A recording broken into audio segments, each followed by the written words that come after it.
Hello friends, welcome back to my channel. Money Heist के पिछले episode में हम देखे थे कि प्रोफेसर के साथ रेकेल डेट पर आती है, पर वो डेट कहानी को कुछ अलग ही मोड़ पर लेकर जाता है। इस एपिसोड के शुरुआत में हम देखेंगे कि एंजल ड्रंक होकर गाड़ी चलाते हुए रेकेल को कॉल करता है। वो वॉइसमेल पर उन दोनों के पुराने रिलेशनशिप के बाद उठाता है। एंजल अपने होश खो चुका है।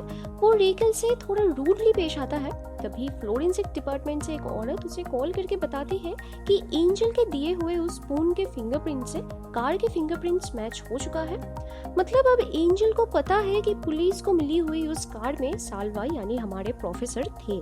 रेकेल के कहने पर प्रोफेसर उसे अपने चेम्बर पर लेकर आता है। वो देखती है कि सभी चीजें कवर किया हुआ है, ठीक जैसे एंजल ने बताया था। वो एक एक करके सभी कवर हटाती है तो उसे कोई भी सस्पिशियस चीजें नहीं मिलती, बल्कि एक तो पुराने कार, पियानो, ऐसे ही कुछ इंस्ट्रूमेंट्स मिलती है। रेकेल साल्वा के बनाया हुआ एप्पल साइडर भी टेस्ट करती है। प्रोफेसर के चेम्बर से उसे ऐसे कोई सस्पिशियस चीजें ना मिलने पर वो बहुत शर्मिंदा हो जाती है। प्रोफेसर को डाउट करने के लिए उससे माफी भी मांगती है।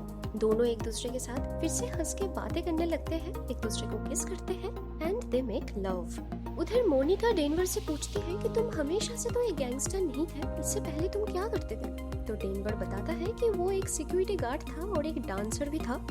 ये सुन के मोनिका उसे वॉल्ट में ही डांस करके दिखाने को बोलती है और डेनवर उसकी रिक्वेस्ट मान लेता है। उधर आर्थुरो के कहने पर हेल्सिंकी उसे मोनिका के पास लेकर जाता है।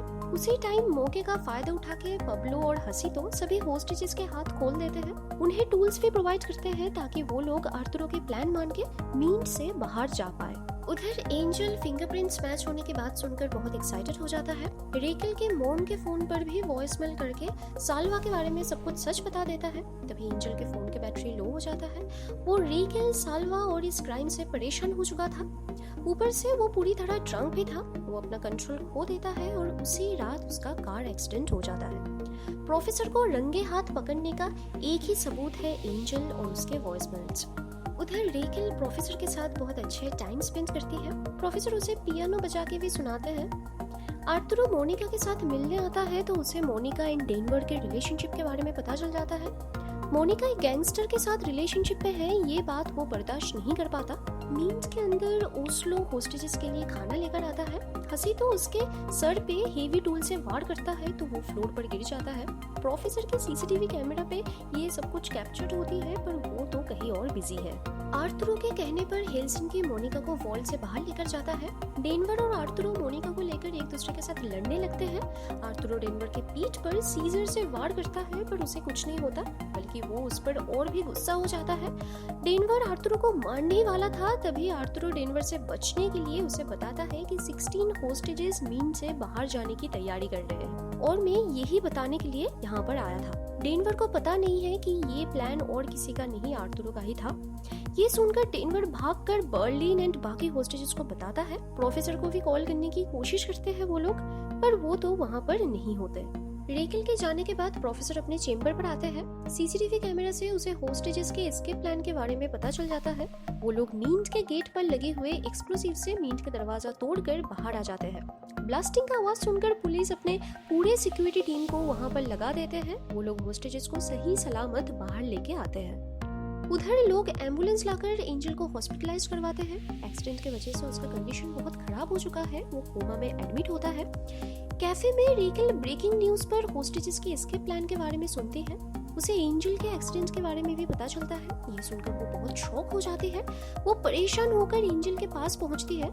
वहां पर उसकी वाइफ भी आती है। एक्सीडेंट के फुटेज दिखा के वो रेकेल से पूछती है कि तुम दोनों के बीच चल क्या रहा है? एक्सीडेंट से पहले मेरे हस्बैंड ने तुम्हें बहुत बार कॉल किए थे और जैसे एक्सीडेंट हुआ इससे साफ पता चलता है कि वो खुद को खत्म कर देना चाहते थे। रेकेल के पास कहने के लिए कुछ नहीं था, पर उसे पता है कि एंजल उसे जरूर कुछ इम्पोर्टेंट चीज बताना चाहता था। हम फ्लैशबैक में देखते हैं कि प्रोफेसर नायडूबी के पास आते हैं उसकी हालचाल पूछने के लिए। नायडूबी प्रोफेसर के साथ फ्लर्ट करने लगती है, उसके साथ रिलेशनशिप में जाने की बात करती है तो वो बताता है कि रूल्स के अकॉर्डिंग वो उसके साथ रिलेशनशिप में नहीं आ सकता। प्रोफेसर को अनकंफर्टेबल देखकर नायडूबी बात घुमाकर पूछती है कि क्या ये मनी हाइस्ट का प्लान तुम्हारा था? तो प्रोफेसर बताते हैं कि नहीं, ये मेरे डैड का था। ऐसे ही एक हाइस्ट में उसका डेथ हो जाता है।